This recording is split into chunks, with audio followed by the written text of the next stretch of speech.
অনেক সকাল সকাল আজ আমরা আবার বেরিয়ে পড়েছি বন্ধুরা।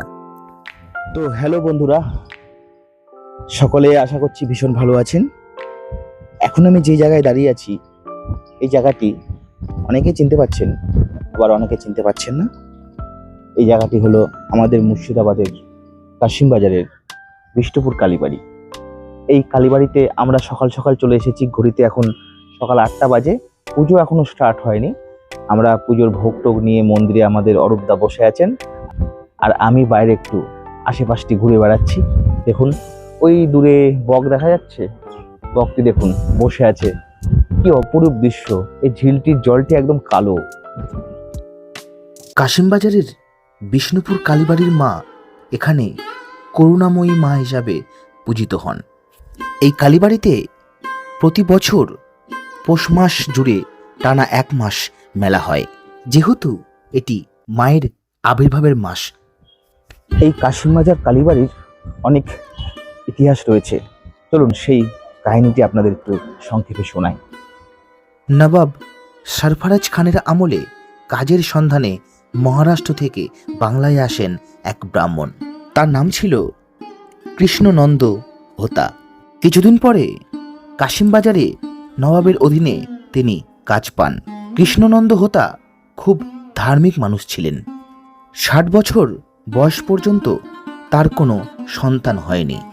তিনি একসময় ভাবলেন, নবাবের কাছে থেকে তার অনেক অর্থ উপার্জন হয়েছে, এবার তিনি নিজের দেশে ফিরে যাবেন। এরপর একদিন তিনি স্বপ্নাদেশ পান যে তুই এখানেই থাক, আমি তোর কাছে আসছি।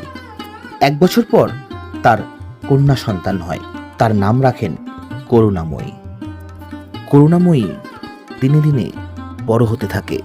বাবা অন্তপ্রাণ করুণাময়ীকে নিয়ে কাজের অফিসেও চলে যেতেন কৃষ্ণনন্দ হোতা।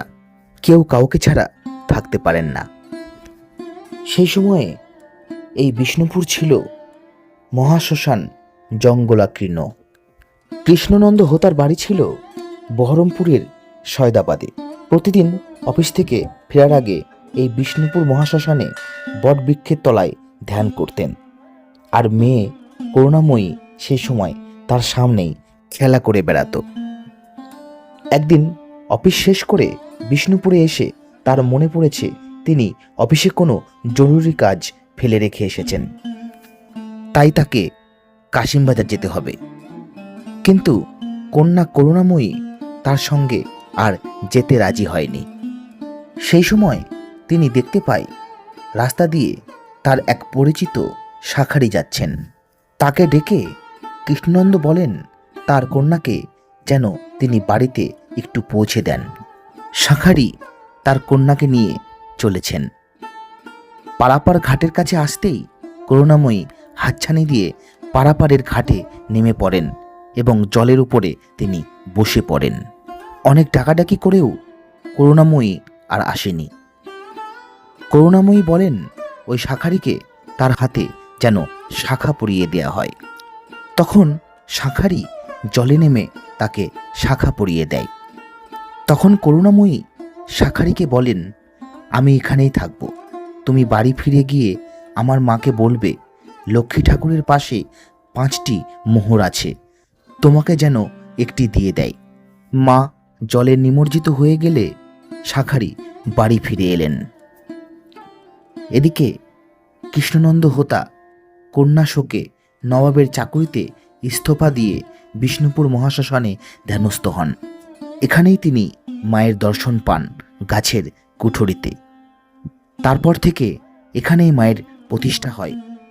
চলে পূজা পার্বণ, তবে এখন এখানে নগরে পরিণত হয়েছে। তো বন্ধুরা, আমাদের পুজো দেওয়া সম্পূর্ণ হয়ে গেছে। এবারে আমরা আমাদের এই স্কুটিটি নিয়ে আবার বেরিয়ে পড়ব বাড়ির উদ্দেশ্যে। বন্ধুরা, আজকের এই ভিডিওটি কেমন লাগলো অবশ্যই কমেন্ট বক্সে কমেন্ট করে জানাবেন। ভালো লাগলে এই চ্যানেলটি সাবস্ক্রাইব করতে ভুলবেন না।